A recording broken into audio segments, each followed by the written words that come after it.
കിനാക്കൂടുമാ മരുപ്പച്ച തേടി തേടി ഉരുകും വേനൽ തീരങ്ങളിൽ.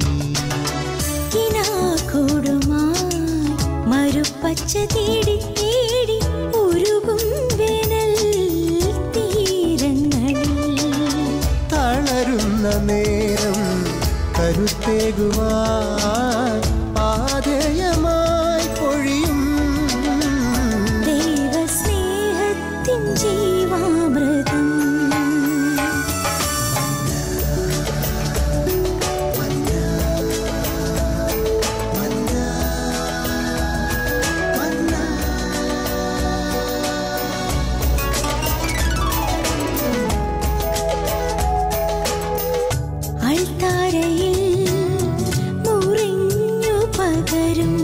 ആത്മയുഗത്തിൻ കൃപയായൊഴുകും അൾത്താരയിൽ മുറിഞ്ഞു പകരും.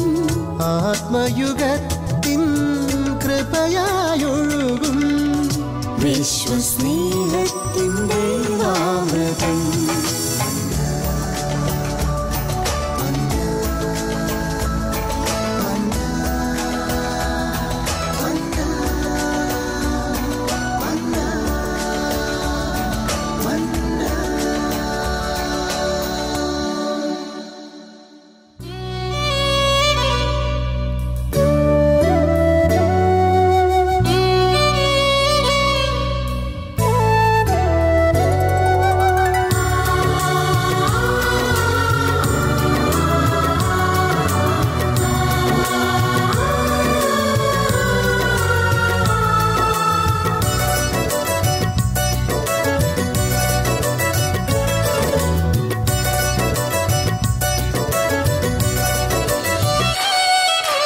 നിത്യനായ ദൈവമേ, സത്യദൈവമേ, സർവശക്തിയോടെ ഞാൻ വാഴ്ത്തിടുന്നങ്ങേ. നീ മാത്രമേ എന്നാളുമെൻ ജീവന്റെ പരിപാലകൻ. നീ മാത്രമേ എന്നാളുമെൻ ജീവന്റെ പരിപാലകൻ. ഓ എന്റെ സങ്കേതമേ, ഓ എന്റെ ആനന്ദമേ, ഓ എന്റെ സൗഭാഗ്യമേ, എൻ ജീവസായുജ്യമേ.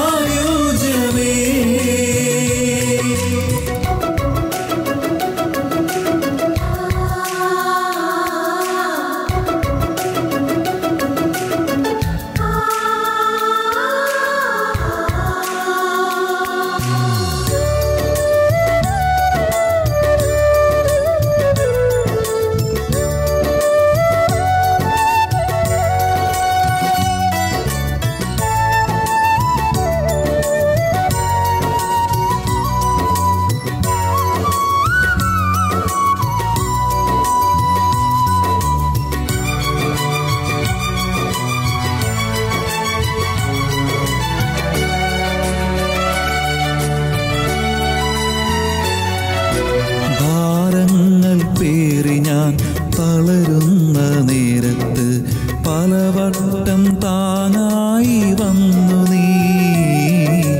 ഭാരങ്ങൾ പേറി ഞാൻ തളരുന്ന നേരത്ത് പലവട്ടം താങ്ങായി വന്നു നീ. തകരാതെ ഇന്നുമെൻ ജീവിത തോണിയിൽ ഉലയാതെ കാത്തിടും സ്നേഹമേ.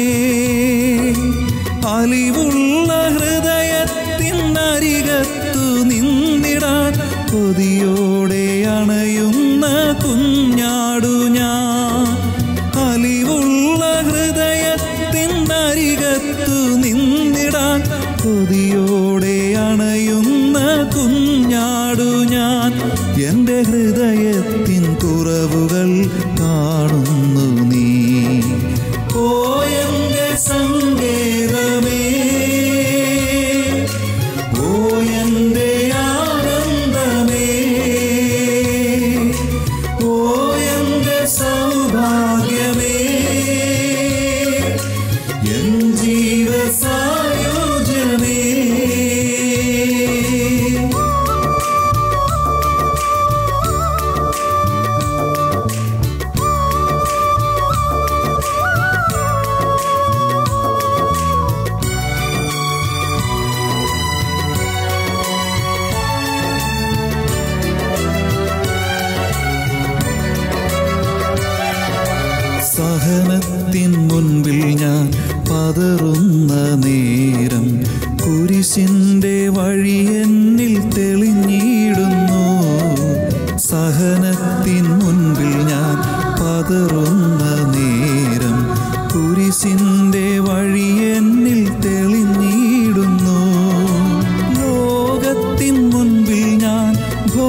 മനസ്സിൻ്റെ നൊമ്പരം അറിയുന്നു നീ. ഓ എൻ്റെ സങ്കേതമേ, ഓ എൻ്റെ ആനന്ദമേ, ഓ എൻ്റെ സൗഭാഗ്യമേ, എൻ ജീവസായോജ്യമേ, നിത്യനായ ദൈവമേ, സത്യദൈവമേ, സർവശക്തിയോടെ ഞാൻ വാഴ്ത്തിടുന്നങ്ങേ. നീ മാത്രമേ എന്നാളുമെൻ ജീവന്റെ പരിപാലകൻ. നീ മാത്രമേ എന്നാളുമെൻ ജീവന്റെ പരിപാലകൻ. ഓ എൻ്റെ സംഗീതമേ, ഓ എൻ്റെ ആനന്ദമേ, ഓ എൻ്റെ സൗഭാഗ്യമേ, എൻ ജീവസായോജ്യമേ.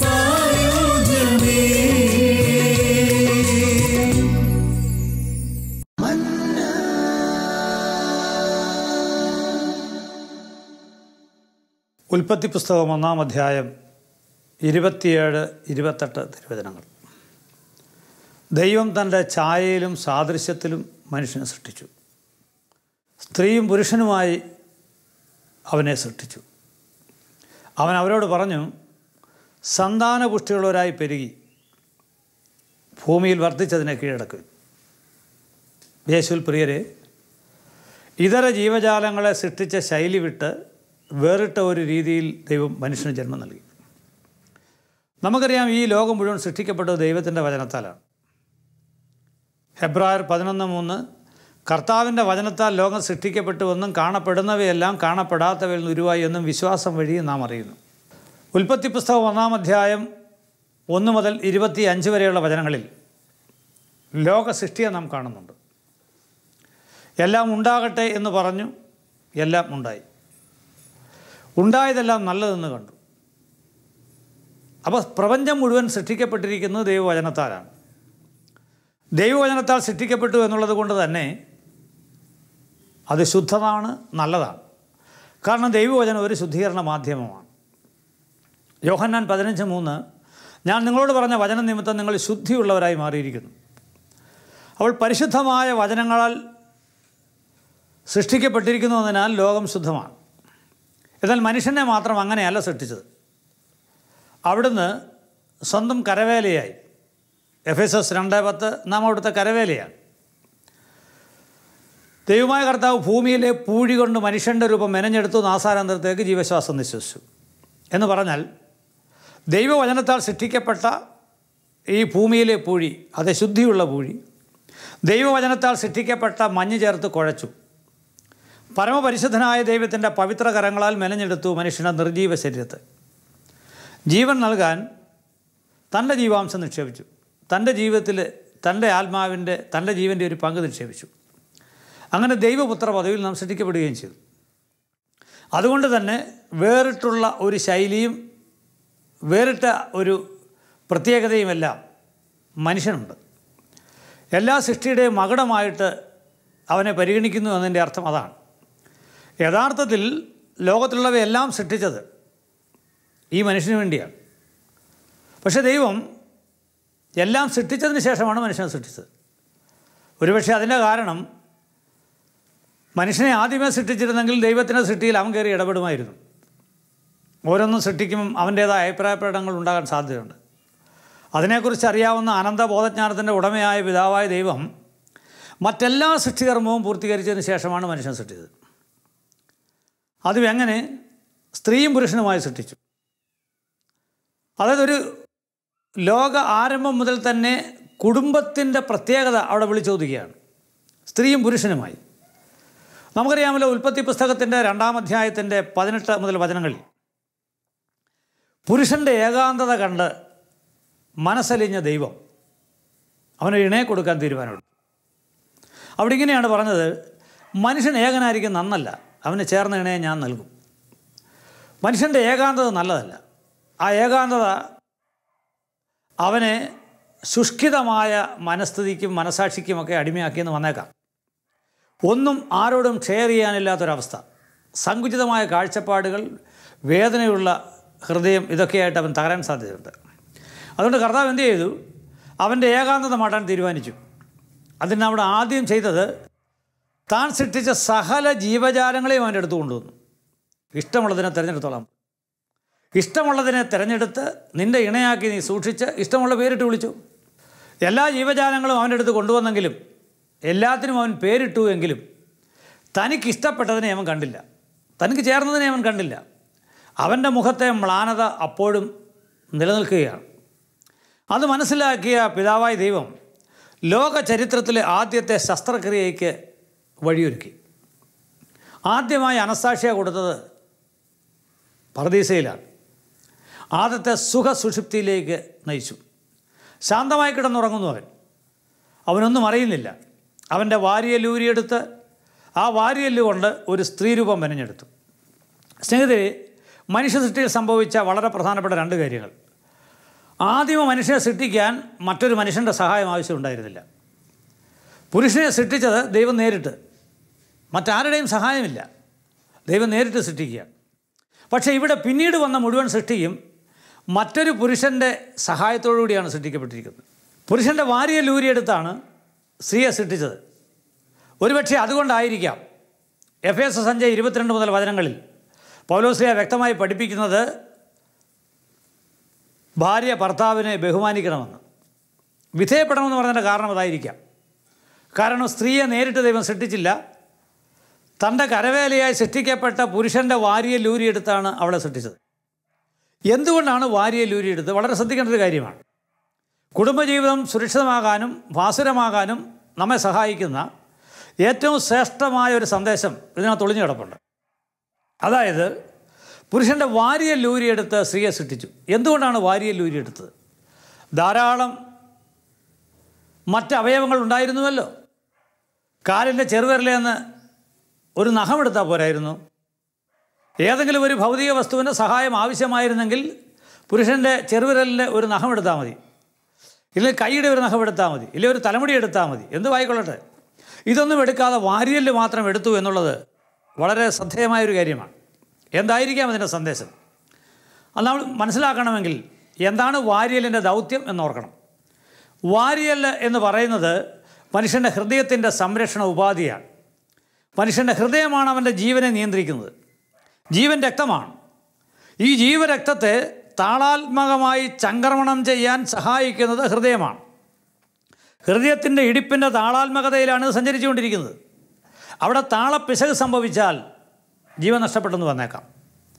ഹൃദയാഘാതം പോലുള്ള രോഗങ്ങൾ രക്തപ്രവാഹത്തിൻ്റെ താളഗതിക്ക് ഭ്രംശം സംഭവിക്കുന്നതുകൊണ്ട് ഉണ്ടാകുന്നതാണ്.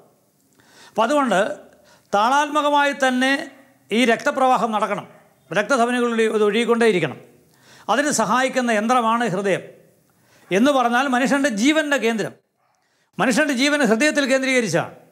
ഹൃദയത്തിന് ആഘാതമേറ്റാൽ മനുഷ്യൻ മരിക്കും. അതുകൊണ്ട് തന്നെ ഇത് സുരക്ഷിതമായി പരിപാലിച്ചേ പറ്റും. അങ്ങനെ സുരക്ഷിതമായി ഹൃദയത്തെ സംരക്ഷിക്കാൻ, ഹൃദയത്തോടൊപ്പമുള്ള മറ്റ് ആന്തരിക അവയവങ്ങളെ സംരക്ഷിക്കാൻ പാകത്തിന് ദൈവം ഉണ്ടാക്കി വെച്ചതാണ് ഈ വാരിയലിൻ്റെ ഈ കൂട്. അങ്ങനെയുള്ള വാരിയലിൽ ഒരെണ്ണം എടുത്തു എന്ന് പറഞ്ഞാൽ അവിടെ സുരക്ഷിതത്വം കുറഞ്ഞുവെന്നാണ്. അങ്ങനെ ഊരിയെടുത്ത വാരിയലിന് പകരമായി അവിടെ മാംസം വെച്ച് കുറവ് നിർത്തി. അതൊരിക്കലും പൂർണ്ണമായ ഒരു പരിഹാരമല്ല. എല്ലിന് പകരം മാംസം വെച്ചിട്ട് കാര്യമില്ല. എല്ലിന് എല്ലിൻ്റേതായ ഒരു ബലമുണ്ട്, മാംസത്തിന് ആ ബലമില്ല. അതുകൊണ്ട് തന്നെ സ്ത്രീയെ സൃഷ്ടിക്കാൻ വേണ്ടി ഊരിയെടുത്ത വാരിയലിൻ്റെ കുറവ് ഒരു പുരുഷനുണ്ട് എന്ന് നമ്മൾ മനസ്സിലാക്കണം. ആ കുറവാണ് അവനിലെ വ്യക്തിഗത വൈകല്യങ്ങളായിട്ട് ഒരുപക്ഷെ പ്രതിഫലിക്കുന്നത്. ചിലപ്പോൾ മുൻചുണ്ടി ഉണ്ടാകുന്നത്, അതുപോലെ ചിലപ്പോൾ മറ്റേതെങ്കിലും ആവേശങ്ങൾ കാണിക്കുന്നത്, ചില എടുത്തിയാട്ടം ഉണ്ടാകുക, ഒരുപക്ഷെ അല്പം മദ്യപാനിയായി മാറുക, ഇങ്ങനെയുള്ള ബലഹീനതകളും ദൗർബല്യങ്ങളുമൊക്കെ പുരുഷനുണ്ടാകാനുള്ള പ്രധാനപ്പെട്ട കാരണം അവൻ്റെ പൂർണ്ണത നഷ്ടപ്പെട്ടതുകൊണ്ടാകാനാണ് എന്ന് നാം മനസ്സിലാക്കേണ്ടതുണ്ട്. ഈ വാരിയൽ ഊരിയെടുത്തപ്പോഴുണ്ടായ ഈ കുറവ്, സംരക്ഷണ ഉപാധിക്കുണ്ടായ ഈ കുറവ് അവനെ ബലഹീനനാക്കി മാറ്റി. അപ്പോൾ അവൻ്റെ ഈ ബലഹീനത പരിഹരിക്കാൻ കഴിയണമെങ്കിൽ, പുരുഷൻ്റെ ദൗർബല്യങ്ങളെ പരിഹരിക്കാൻ കഴിയണമെങ്കിൽ എന്ത് ചെയ്യണം? ഊരിയെടുത്ത വാരിയല് അവനോട് ചേർന്ന് നിൽക്കാൻ തയ്യാറാവണം എന്നുള്ളതാണ്. ഏതൊരു വ്യക്തിയും ബലഹീനതയിൽ ജീവിക്കുന്ന ഒരു വ്യക്തിയെ ബലപ്പെടുത്താൻ ജീവിത പങ്കാളിക്ക് പറ്റും. ഭാര്യ ഈ ഭർത്താവിനോട് ചേർന്ന് നിന്നാൽ ഊരിയെടുത്ത വാരിയലിൻ്റെ കുറവ് അവൻ്റെ ജീവിതത്തിലുള്ളതുകൊണ്ട് ആ കുറവ് പരിഹരിക്കാൻ ഈ വാരിയലിനാൽ സൃഷ്ടിക്കപ്പെട്ട സ്ത്രീ, യഥാർത്ഥ വാരിയലായ ഈ സ്ത്രീ, ഈ ഭാര്യ അവനോട് ചേർന്ന് നിന്ന് അവനെ സഹായിക്കുകയും അവന് വേണ്ടി പ്രാർത്ഥിക്കുകയും ചെയ്യുമ്പോൾ താരതമ്യേന ഇവൻ്റെ പ്രശ്നങ്ങൾ സ്വാഭാവിക തലത്തിൽ തന്നെ പരിഹരിക്കപ്പെട്ടു വരുന്നത് കാണാൻ പറ്റും. പല പുരുഷന്മാരുടെയും വിജയത്തിൻ്റെ പിന്നിൽ ഒരു സ്ത്രീയുടെ കരമുണ്ട് എന്ന് ശ്രേഷ്ഠ വ്യക്തിത്വങ്ങളൊക്കെ പ്രഖ്യാപിച്ചിട്ടുണ്ട്. അതിൻ്റെ കാരണം ഇതാണ്. സഹോദരങ്ങളെ, ഭാര്യ ഭർത്താവിനോട് ചേർന്ന് നിൽക്കുക എന്നുള്ളതാണ്. അതുകൊണ്ട് തന്നെ മറ്റൊരു കാര്യം കൂടി മനസ്സിലാക്കേണ്ടതുണ്ട്. ഭാര്യയുടെ ദൗത്യം നിർവഹിക്കാൻ തയ്യാറല്ലാതെ വരുമ്പോൾ, ഭർത്താവിൻ്റെ ബലഹീനത പരിഹരിക്കാനുള്ള സഹായഹസ്തം നീട്ടാൻ ഭാര്യ തയ്യാറല്ലാതെ വരുമ്പോൾ അവൻ്റെ സഞ്ചാരപഥങ്ങളൊക്കെ വികലമായി എന്ന് വന്നേക്കാം, അപകടത്തിൽ നിന്ന് ചാടിയെന്ന് വന്നേക്കാം, തെറ്റായ ബന്ധങ്ങളിൽ അവൻ കുടുങ്ങിയെന്ന് വന്നേക്കാം. ചില ഭർത്താക്കന്മാരൊക്കെ പറയുന്നത്, ബ്രദറെ, ഇങ്ങനെയുള്ള ഈ ഒരു സ്ത്രീയോടൊപ്പം ഞാൻ അങ്ങനെ ജീവിക്കും, അതുകൊണ്ട് ഞാൻ വേറൊരു വഴി തേടി. ആ പ്രസ്താവനയ്ക്ക് അർത്ഥമില്ല. ഒരു കാര്യം നമ്മൾ ഓർക്കേണ്ടതുണ്ട്. ദൈവം ഒരേ ഒരു വാരിയല്ലേ ഊരിയെടുത്തിട്ടുള്ളൂ. ഊരിയെടുക്കാത്ത വാരിയല് ചേർത്ത് വെക്കാൻ നമുക്ക് അവകാശമില്ല. കാരണം ഏതെങ്കിലും ഒന്ന് ചേരാത്തത് ചേർത്താൽ അത് ഫോറിൻ ബോഡിയായി, അന്യപദാർത്ഥമായി പരിഗണിക്കപ്പെടും. മനുഷ്യൻ്റെ ശരീരത്തിൻ്റെ ഏറ്റവും വലിയ പ്രത്യേകത ഒരന്യ പദാർത്ഥത്തെയും അത് സ്വീകരിക്കില്ല. അത് തിരസ്കരിച്ചുകൊണ്ടിരിക്കും, റിജക്റ്റ് ചെയ്യപ്പെടും. മനുഷ്യ ശരീരം എല്ലാ തരത്തിലുള്ള ഫോറിൻ ബോഡിയും റിജക്റ്റ് ചെയ്യും. ഉദാഹരണത്തിന്, നമ്മുടെയൊക്കെ ശരീരത്തിൽ മുറിവുണ്ടായി എന്ന് വയ്ക്കുക. ആഴമുള്ള മുറിവുണ്ടായാൽ ആ മുറിവ് ഉണങ്ങാനായി നമ്മൾ സ്റ്റിച്ചിടും, തുന്നലിടും. ഈ തുന്നലിടുന്ന ആ നൂല് അതൊരു ഫോറിൻ ബോഡിയാണ്, ഒരു അന്യ പദാർത്ഥമാണ്. അത് ശരീരവുമായി ഒരിക്കലും ലയിച്ചു ചേരുന്നില്ല. അതുകൊണ്ട് തന്നെ 3-4 ദിവസങ്ങൾ കഴിയുമ്പോൾ, അല്ലെങ്കിൽ 5, 6, 7 ദിവസങ്ങൾ കഴിയുമ്പോൾ ഈ മുറിവ് ഉണങ്ങാൻ തുടങ്ങിക്കഴിയുമ്പോൾ ഈ സ്റ്റിച്ചിട്ട ഈ നൂല് വെട്ടി വലിച്ച് കളയും. അങ്ങനെ കളയുന്നില്ലെങ്കിൽ എന്ത് സംഭവിക്കും? തൽക്കാലം മുറിവ് ഉണങ്ങുമെങ്കിലും കുറച്ച് ദിവസങ്ങൾ കഴിയുമ്പോൾ അകത്തിരിക്കുന്ന ഈ ഫോറിൻ ബോഡി അത് ശരീരത്തിന് അസ്വസ്ഥതയുണ്ടാക്കും. അന്യപദാർത്ഥം ശരീരത്തെ അസ്വസ്ഥപ്പെടുത്തും. അത് റിജക്റ്റ് ചെയ്യാൻ തുടങ്ങും, തിരസ്കരിക്കാൻ തുടങ്ങും. അതിൻ്റെ അടയാളം എന്നുള്ള നിലയ്ക്ക് അവിടെ ചൊറിച്ചിൽ അനുഭവപ്പെടും. ആ ചൊറിച്ചിൽ അവിടെ ചൊറിഞ്ഞ് പൊട്ടി ഒലിപ്പുണ്ടാവും. എത്ര കാലം? ഉള്ളിലിരിക്കുന്ന ഈ ഫോറിൻ ബോഡി മുഴുവൻ ഒഴുകിപ്പോകുന്നവരെ ഈ ചൊറിച്ചിലുണ്ടായിക്കൊണ്ടിരിക്കും. എന്ന് പറഞ്ഞ പോലെ തന്നെ മറ്റൊരു വ്യക്തിയെ ആശ്രയിക്കാൻ പോകുമ്പോൾ, ദൈവം നിനക്ക് ആശീർവദിച്ച് വിശദീകരിച്ച് നിന്നെ ഏൽപ്പിച്ചു തന്ന നിൻ്റെ ജീവിത പങ്കാളിയെ വിട്ട് മറ്റൊരു വ്യക്തിയെ തേടാൻ പോകുമ്പോൾ അവിടെ നീ സ്വീകരിക്കുന്ന ഒരു ഫോറിൻ ബോഡിയാണ്. അതൊരിക്കലും നിൻ്റെ ഭവനത്തിലോ നിൻ്റെ കുടുംബത്തിലോ ജീവിതത്തിലോ സമാധാനം തരികയില്ല. നമുക്കറിയാമല്ലോ, ഉൽപ്പത്തി പുസ്തകത്തിൻ്റെ 12:1 മുതൽ ഉള്ള വചനങ്ങളിൽ ദൈവമായ കർത്താവ് എബ്രഹാമിനെ വിളിച്ചിട്ട് പറയുകയാണ്, നീ നിൻ്റെ പിതൃദേശത്തെയും ബന്ധിജനങ്ങളെയും വിട്ട് ഞാൻ കാണിച്ചു തരുന്ന പ്രദേശത്തേക്ക് വരണം. അവിടെ നിന്ന് ഞാൻ വലിയൊരു ജനതയുടെ പിതാവാക്കി മാറ്റും. ഈ വിളി സ്വീകരിച്ചുകൊണ്ട് എബ്രഹാം പോരുക. അന്ന് എബ്രഹാമിന് 75 വയസ്സ് പ്രായമുണ്ട്. 75 വയസ്സ് പ്രായമുള്ള മനുഷ്യനോട് പറയുന്നു, നിന്നെ ഞാൻ അനേകം ജനതകളുടെ പിതാവാക്കി മാറ്റും, ധാരാളം കുഞ്ഞുങ്ങളെ നിനക്ക് തരുമെന്നായി പറഞ്ഞതിൻ്റെ അർത്ഥം. സ്നേഹിതരെ, 75 വയസ്സുള്ള മനുഷ്യൻ, ഭാര്യയ്ക്ക് 70 വയസ്സ് പ്രായമുണ്ട്. അവർ ദൈവത്തിന് പിന്നാലെ ഇറങ്ങി പുറപ്പെട്ടു. 10 സംവത്സരങ്ങൾ നടന്നു, ഫലമുണ്ടായില്ല. പക്ഷേ ഇടയ്ക്കിടയ്ക്ക് വന്ന് കുഞ്ഞുങ്ങൾ തരുമെന്ന് പറയുന്നുണ്ട്. ഓർമ്മപ്പെടുത്തിക്കൊണ്ടിരിക്കും, പക്ഷേ കൊടുക്കുകയില്ല. അങ്ങനെ 10 വർഷം കഴിഞ്ഞു. 85-ാമത്തെ വയസ്സ്, ഭാര്യയ്ക്ക് 80 വയസ്സ്. ഭാര്യ ഭർത്താവിനെ വിളിച്ചിട്ട് ഇങ്ങനെ ഒരു ഉപദേശം കൊടുത്തു. എന്താണെന്നറിയാമോ ഉപദേശം? ദൈവം നിങ്ങൾക്ക് കുഞ്ഞുങ്ങളെ തരും എന്ന് പറയുന്നത് വളരെ ശരിയായിരിക്കാം, പക്ഷേ ഞാൻ വഴിയല്ല. എൻ്റെ ദാസിയായ ഹാഗാർ സുന്ദരിയും ചെറുപ്പക്കാരിയുമാണ്, നീ അവളെ പ്രാപിച്ചുകൊള്ളുക. 16-ാം അധ്യായത്തിൽ പറഞ്ഞതാണ്. ഉൽപ്പത്തി പുസ്തകം 16-ാം അധ്യായത്തിൻ്റെ 1 മുതൽ വചനങ്ങൾ പരിശോധനയിൽ കാണാം. യഥാർത്ഥത്തിൽ ദൈവം വാഗ്ദാനത്തിൽ വിശ്വസ്തനായിരിക്കുന്നതുകൊണ്ട് സ്വന്തം ജീവിത പങ്കാളിയിൽ നിന്ന് മാത്രമാണ് കുഞ്ഞിനെ കൊടുക്കാൻ അവിടുന്ന് വാഗ്ദാനം ചെയ്യുകയുള്ളൂ. കാരണം എന്താ? ദൈവത്തിൻ്റെ മതത്തിൽ ഒരു പുരുഷന് ഒരേ ഒരു ഭാര്യയേ ഉള്ളൂ. കാരണം ഒരേ ഒരു വാരിയല്ലേ ഊരിയെടുത്തിട്ടുള്ളൂ. ഊരിയെടുത്ത വാരിയലല്ലാതെ വേറൊരു വാരിയൽ ചേർത്ത് വെക്കാൻ ദൈവം അനുവദിക്കില്ല. അങ്ങനെ സംഭവിക്കുന്നെങ്കിൽ അത് പാപമാണ്. അതുകൊണ്ടാണ് ദൈവം നിനക്ക് കുഞ്ഞിനെ തരാമെന്ന് പറഞ്ഞാൽ നിനക്ക് വേണ്ടി നിൻ്റെ ഊരിയെടുത്ത വാരിയലിൽ നിന്നാണ് കുഞ്ഞിനെ തരുന്നത്. അതെന്ന് സംഭവിക്കും എന്നതിനെക്കുറിച്ച് ചോദ്യം ചെയ്യാൻ എനിക്ക് അവകാശമില്ല. അത് ദൈവത്തിൻ്റെ പദ്ധതിയാണ്. അപ്പോൾ കുഞ്ഞുങ്ങളെ കിട്ടിയില്ല എന്നതിൻ്റെ പേരിൽ നമ്മൾ മറ്റ് കൃത്രിമമായ മാർഗ്ഗങ്ങൾ സ്വീകരിക്കുമ്പോൾ അത് ദൈവിക പദ്ധതിയുടെ മറുതലിപ്പായിട്ട് മാറിയേക്കാം. IVF പോലെയുള്ള ചില അത്യന്താധുനിക നൂതന സാങ്കേതിക മാധ്യമങ്ങളൊക്കെ സ്വീകരിച്ച് ശാസ്ത്രീയമായ രീതികളിലൂടെ കുഞ്ഞുങ്ങൾക്ക് ജന്മം കൊടുക്കാൻ ശ്രമിക്കുന്ന മാതാപിതാക്കളുണ്ട്. ടെസ്റ്റ് ട്യൂബ് ശിശു പോലുള്ള പരിപാടികൾ അത് ഏറ്റവും വലിയ പാപകരമായൊരവസ്ഥയാണ്. കാരണം വൈദ്യശാസ്ത്രത്തിൻ്റെ നൂതന വിദ്യകൾ ഉപയോഗിച്ചുകൊണ്ട് ധാരാളം ഭ്രൂണങ്ങൾക്ക് ജന്മം കൊടുക്കും. ശരീരത്തിന് വെളിയിൽ വെച്ച് ബീജസങ്കലനം നടത്തി ധാരാളം ഭ്രൂണങ്ങളെ അവർ വളർത്തിയെടുക്കും. എന്നിട്ടോ അതിലേറ്റവും നല്ലത് എന്ന് തോന്നുന്നതിനെ മാത്രമാണ് നിക്ഷേപിക്കുക. അങ്ങനെയെങ്കിൽ ബാക്കി വരുന്നതെല്ലാം തിരസ്കരിക്കപ്പെടുകയും അത് പൂർണ്ണ വളർച്ചയതാ നശിച്ചു പോവുകയും ചെയ്യും. ജന്മം കൊണ്ട് ശിശുവിനെ വധിക്കുന്ന ഭ്രൂണഹത്യയ്ക്ക് തുല്യമായൊരു പ്രവൃത്തി അത് സംഭവിക്കും. അതുകൊണ്ടാണ് കൃത്രിമമായ മാർഗത്തിലൂടെ കുഞ്ഞുങ്ങൾക്ക് ജന്മം കൊടുക്കാൻ ശ്രമിക്കരുത് എന്ന് പറയുന്നത്. ഒരു ക്രൈസ്തവൻ അത് ചെയ്യാനുള്ള ഉത്തരവാദിത്വമില്ല, ബാധ്യതയില്ല, അത് ചെയ്യാൻ അനുവാദവുമില്ല. അത് പാപമാണ്. നമുക്ക് ദൈവം തരുന്നെങ്കിൽ ദൈവം കുഞ്ഞിനെ തരാൻ ആഗ്രഹിക്കും, തരട്ടെ. കർത്താവിന് കുഞ്ഞിനെ തരാനുള്ള ഒത്തിരി മാർഗ്ഗങ്ങളുണ്ട്. നമുക്കാണ് മാർഗ്ഗങ്ങളില്ലാത്തത്. അവിടത്തേക്ക് ധാരാളം മാർഗ്ഗങ്ങളുണ്ട്. നമുക്കറിയാമല്ലോ, മലാക്കിയുടെ പുസ്തകം 2:15 പറയുന്നു, ഏകാത്മാവും ഏക ശരീരവുമായിട്ടല്ലേ നിങ്ങൾ സൃഷ്ടിക്കപ്പെട്ടിരിക്കുക. ഉത്തമന്മാരും ദൈവഭക്തരുമായ മക്കളെ അല്ലാതെ മറ്റെന്താണ് ദൈവം നിങ്ങളെന്ന് അഭിലഷിക്കുക. ഈ വചനം ഉപയോഗിച്ച് പ്രാർത്ഥിച്ചാൽ കുഞ്ഞുങ്ങളില്ലാത്ത ദമ്പതികൾക്ക് കുഞ്ഞുങ്ങളുണ്ടാവണം. വിശുദ്ധ ഗ്രന്ഥം പരിശോധിച്ചാൽ താമസിച്ച് കിട്ടിയ കുഞ്ഞുങ്ങളെല്ലാം ശ്രേഷ്ഠന്മാരാണ്. എബ്രഹാമിന് യഥാർത്ഥത്തിൽ വാഗ്ദാനപുത്രനെ ലഭിച്ചത് 100-ാമത്തെ വയസ്സിലാണ്. അവൻ ഇസ്രായേൽ സമൂഹത്തിൻ്റെ പിതാവായിട്ട് മാറി. അതുപോലെ തന്നെ റാഹേലിന് വളരെ വൈകിയൊരു പുത്രനുണ്ടായി. അവൻ ഈജിപ്തുകാർക്കും ഇസ്രായേൽക്കാർക്കും ഭക്ഷണം കൊടുക്കുന്ന ഈജിപ്തിൻ്റെ ഭരണാധികാരിയായിട്ട് മാറി. എൽക്കാനയുടെ ഭാര്യ ഹന്നായിക്ക് വളരെ വൈകിയ പുത്രനുണ്ടായി. അവൻ ധീരനായ പ്രവാചകനും ന്യായാധിപനും രാജാക്കന്മാരെ അഭിഷേകം ചെയ്തവനുമായിട്ട് മാറി. സക്കറിയായിക്ക് എലിസബത്തിനും വളരെ വൈകിയ പുത്രനുണ്ടായി. അവൻ കർത്താവിന് വഴിയൊരുക്കി. അപ്പോൾ താമസിച്ച് കിട്ടിയ കുഞ്ഞുങ്ങളെല്ലാം അനുഗ്രഹമാണ്, വലിയ അനുഗ്രഹമായി മാറുകയാണ്. അങ്ങനെയെങ്കിൽ നമ്മുടെയുമൊക്കെ കുടുംബജീവിതങ്ങൾ ഒരുപക്ഷെ നമ്മൾ ഉദ്ദേശിക്കുന്ന കാലഘട്ടത്തിൽ കുഞ്ഞുങ്ങളെ കിട്ടിയില്ല എന്നതിൻ്റെ പേരിൽ അസ്വസ്ഥപ്പെടേണ്ട കാര്യമൊന്നുമില്ല. ദൈവം തരുമ്പോൾ, തരേണ്ട സമയത്ത് തരുമ്പോൾ, താമസിച്ചാണ് തരുന്നെങ്കിൽ പോലും അതിശ്രേഷ്ഠമായൊരു ദാനമായിട്ട് തന്നെ കാണേണ്ടി വരും. 127-ാം സങ്കീർത്തനം 3-ാം വചനം, കർത്താവിൻ്റെ ദാനമാണ് മക്കൾ, ഉദരഫലം ഒരു സമ്മാനവും. ആ സമ്മാനത്തിന് വേണ്ടി കാത്തിരിക്കാനുള്ള ബാധ്യത നമുക്കുണ്ട്. എന്നാൽ അത് കാത്തിരിപ്പിന് തയ്യാറായില്ല.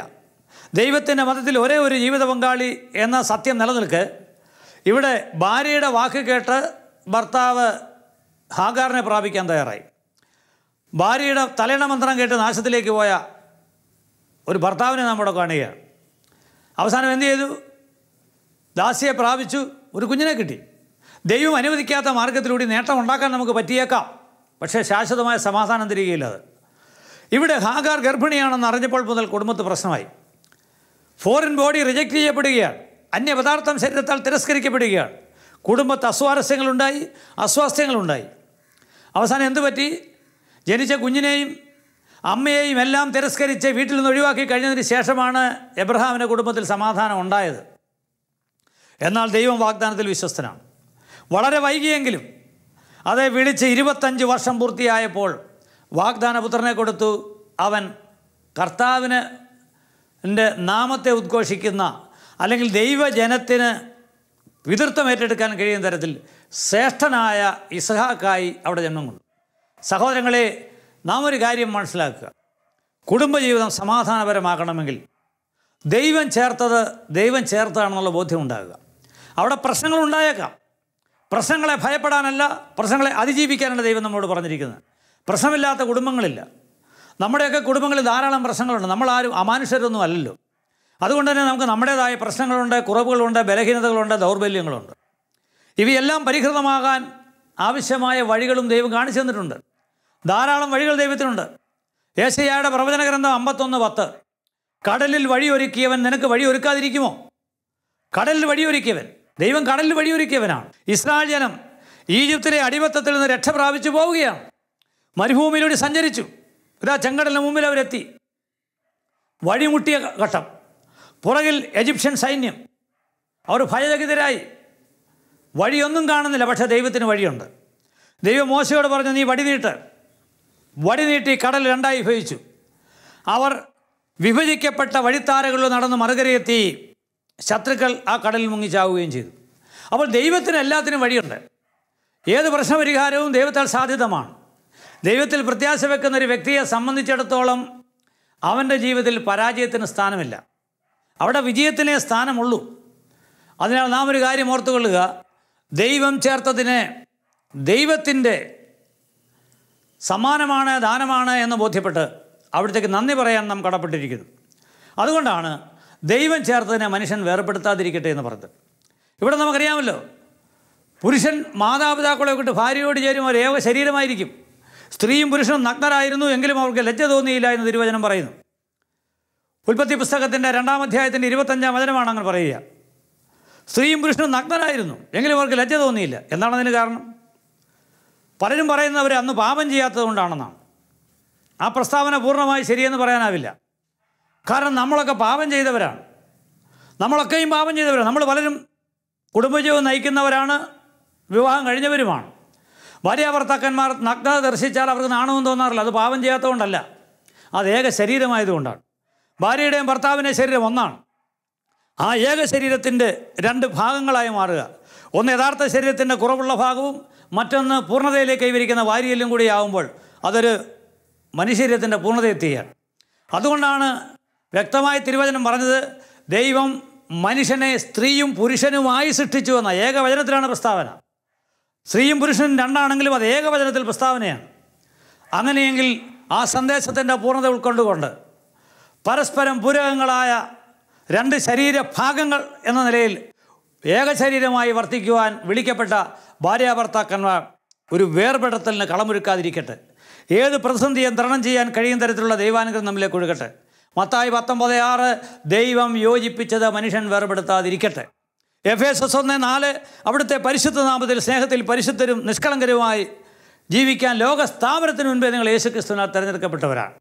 ഈ തെരഞ്ഞെടുപ്പിൻ്റെ ആധികാരികതയും അതിൻ്റെ മഹത്വവും നമുക്ക് ഉൾക്കൊണ്ടുകൊണ്ട് ആ കൃപയിൽ നിലനിൽക്കുവാനുള്ള വലിയ അനുഗ്രഹത്തിന് വേണ്ടി നമുക്ക് പ്രാർത്ഥിക്കാം. പരമപരിശുദ്ധനായ സ്വർഗ്ഗസ്ഥ പിതാവേ, അങ്ങ് ഞങ്ങളെ വിളിച്ച വിളിയോട് വിശ്വസ്ത പുലർത്താൻ ഞങ്ങളെ സഹായിക്കണമേ. മാനുഷിക ദൗർബല്യങ്ങൾ മൂലം ഞങ്ങൾ പലപ്പോഴും വഴിമുട്ടിയ ജീവിതത്തിൻ്റെ വക്താക്കളായി പ്രതീകങ്ങളായി രൂപാന്തരപ്പെടാറുണ്ട്. എങ്കിലും അങ്ങയുടെ അനന്തകരുണയാൽ ഞങ്ങളുടെ മേൽ അങ്ങയുടെ അനുഗ്രഹം വർഷിക്കുകയും ഞങ്ങളുടെ കുറവുകളെ പരിഹരിച്ച് ദാമ്പത്യ ജീവിതം അരക്കിട്ടുറപ്പിച്ച് ദൈവം ദാനമായി നൽകുന്ന കുഞ്ഞുങ്ങൾക്ക് ജന്മം നൽകി അവരെ അങ്ങേക്ക് വേണ്ടി വളർത്തിക്കൊണ്ട് വരുവാൻ പാകത്തിനുള്ള കൃപയാൽ വരത്താൽ ഞങ്ങളെ നിറയ്ക്കണമേ എന്ന് ഞങ്ങൾ അങ്ങയോട് പ്രാർത്ഥിക്കുന്നു. പിതാവിൻ്റെയും പുത്രൻ്റെയും പരിശുദ്ധാത്മാവിൻ്റെയും നാമത്തിൽ ആമേൻ. കുരിശ് രക്ഷയുടെ അടയാളമാണ്. സ്നേഹത്തിൻ്റെയും പങ്കുവെക്കലിൻ്റെയും മഹത്തായ അനുഭവം. ആ വലിയ രക്ഷയുടെ സാന്നിധ്യം നമ്മുടെ ജീവിതത്തെ സമ്പൂർണ്ണമാക്കട്ടെ. ഏവർക്കും ക്രിസ്തു സ്നേഹവും സമാധാനവും നേരുന്നു. പ്രാർത്ഥനയിൽ നമുക്ക് പരസ്പരം ഓർമ്മിക്കാം. നിങ്ങളുടെ അഭിപ്രായങ്ങളും നിർദ്ദേശങ്ങളും ഞങ്ങളെ അറിയിക്കാൻ മറക്കരുത്. eldroyvision.uae@gmail.com.